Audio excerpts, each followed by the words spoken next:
자, 관리는요. 자, 이제 대부분의 분쟁은 그 건물에 관리단은 당연 설립돼 있다고 했잖아요. 그죠? 관리단의 대표가 없어서 생기는 문제점이에요. 관리단의 대표가 없으니까 어떤 문제가 생기냐면 관리사무소가 처음에 이제 시행사가 이 건물을 이제 시공사로부터 시행사가 있는데 시행사는 이 건물 지은 시공사로부터 이 물건을 받아와가지고 여러분들에게 이렇게 나눠드리는 역할을 하는 그런 업무를 하는 그런 곳이에요. 시행사라고 표현해요. 이런 시행사가 뭘 데리고 오냐면 관리회사를 끌고 들어와요. 이렇게.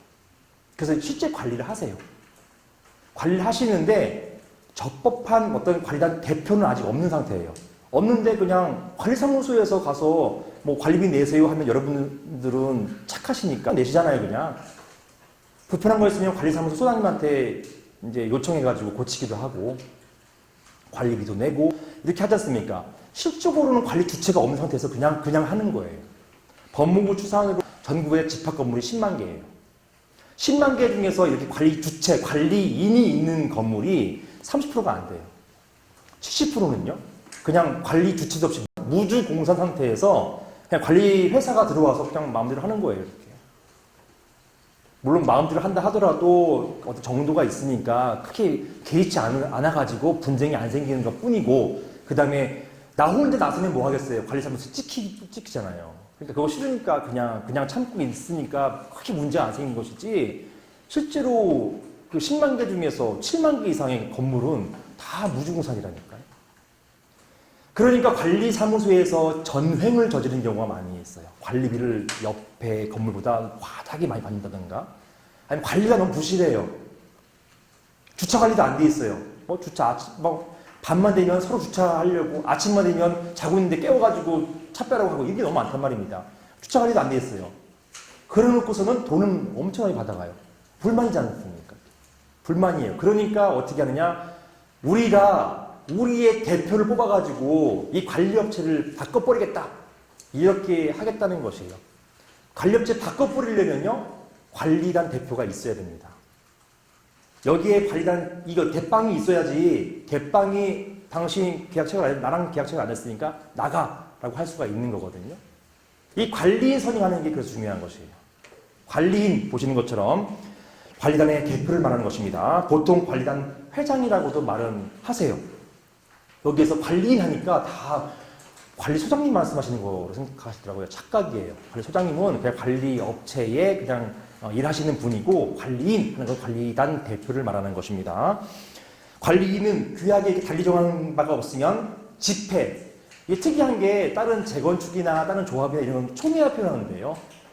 집합금법상의 어떤 모임은요, 집회라는 표현을 써요. 독특해요, 용어가. 관리단 집회라는 것을 열어서 여기에서 구분 소유자 머릿수하고요, 거기 밋입니다. 요거 시험에 또는이라고 나올 수도 있어요. 그죠? 밋, 이렇게. 밋, 그러니까 뭐예요? 플러스예요. 구분 소유자와 그다음에 의결권, 그 밑에 쓰세요. 지분. 의결권, 요거에 모두 과반수가 넘어서, 과반수가 뭐예요? 50%에 50%가 넘는 과반수로 찬성을 한 사람이 관리단 대표를 뽑힙니다. 이렇게 구분 소유자 및 지분의, 의결권 지분의 과반수로 선임이 되는 게 관리단 대표가 되는 것이고, 이 사람을 관리인이라고 하는 것이에요. 제가 지금 방금 전에 실수를 했어요. 요 사람이라고 해서 사람. 이 관리인은요, 사람만 되는 게 아니에요. 법인도 가능해요. 회사도 가능해요. 밑에 보시는 것처럼 관리인은 소유자뿐 아니라 점유자, 관리인은 여기 관리단 대표인데요.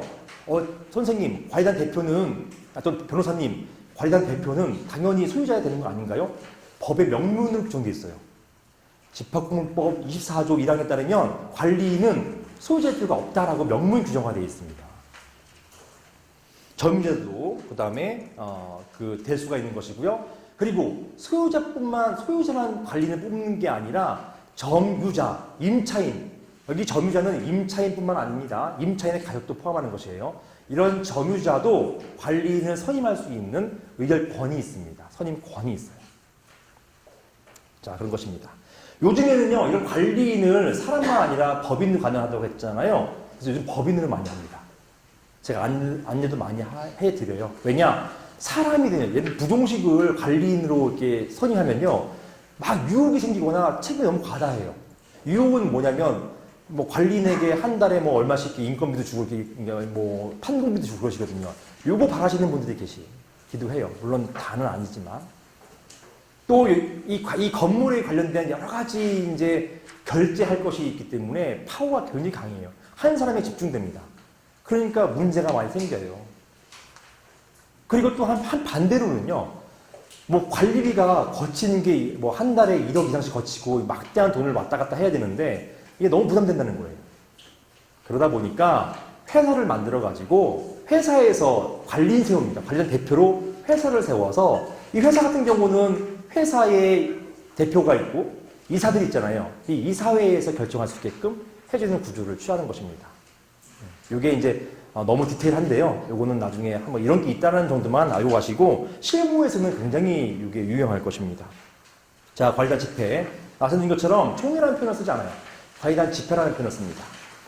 자, 구분수재들의 공용군, 말씀드린 것처럼 이런 집합건물 소유비 관리하는 법률은요, 소유이긴 하지만 뭘 다루는 법이냐면 전유 부분은 안 다뤄요. 공용 부분에 대한 관리만 다루는 것입니다. 보시는 것처럼 구분 수재들의 전유 부분 관리에 관한 의결 이렇게 쓰면은 X에 하셔야 돼요, 여러분들. 시험에 볼 때 전유 부분 아니에요. 공용 부분이에요. 공용 부분 관리에 관한 의결 또는 보고를 위한 기구이고요. 이제 일반인들은 이제 관련 집회를 그냥 총회라고 표현합니다.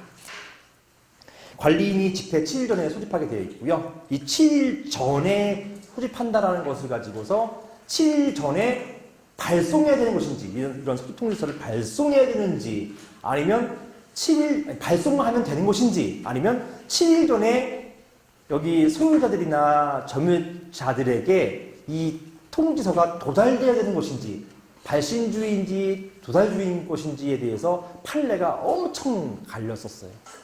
최근 몇 년까지도. 발신주의냐, 도달주의냐. 최근에는 발신주의로 올라갑니다. 최근에 발신주의 대회가 올라가서 다음 주 금요일 날 총회가 있는데요.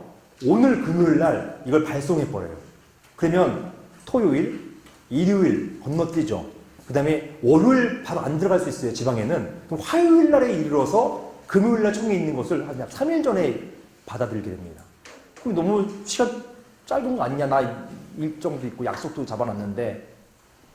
그래가지고 이제 제가 작년 초까지도 요 문제 가지고 소송들을 많이 했었어요. 발신주의 주장하는 입장에서는 총회를 주최하는 측. 왜냐하면 자꾸 말썽 있는 사람들은 최대한 늦게 받게 하려고 이제 이런 거를 이제 행동하거든요. 근데 그 반대하는 사람 입장에서는 너무 늦게 이걸 받아버리니까 총회 개최하지 말게끔 하는 총회 개최 금지 가처분도 못 걸어요.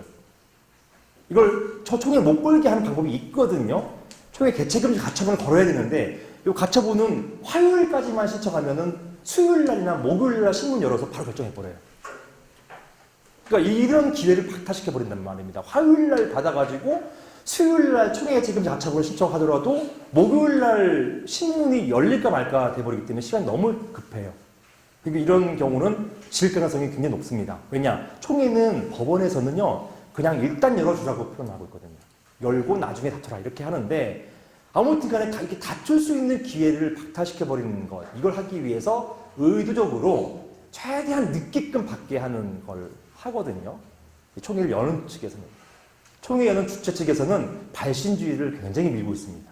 하지만 소유자 입장에서는 도달주의를 열심히 밀고 있는데 판례는 어찌된 경우인지 모르겠지만 발신주의를 요즘 다 가고 있어요. 발송을 하면 됩니다. 자, 그 다음에 공용부분 관리에 대한 사항은 보시는 것처럼 통상의 집회라고 하는데 이 통상의 집회에 대한 개념은 방금 전 슬라이드에서 표현했었어요. 어떤 것? 구분 소유자 그리고 엔드입니다.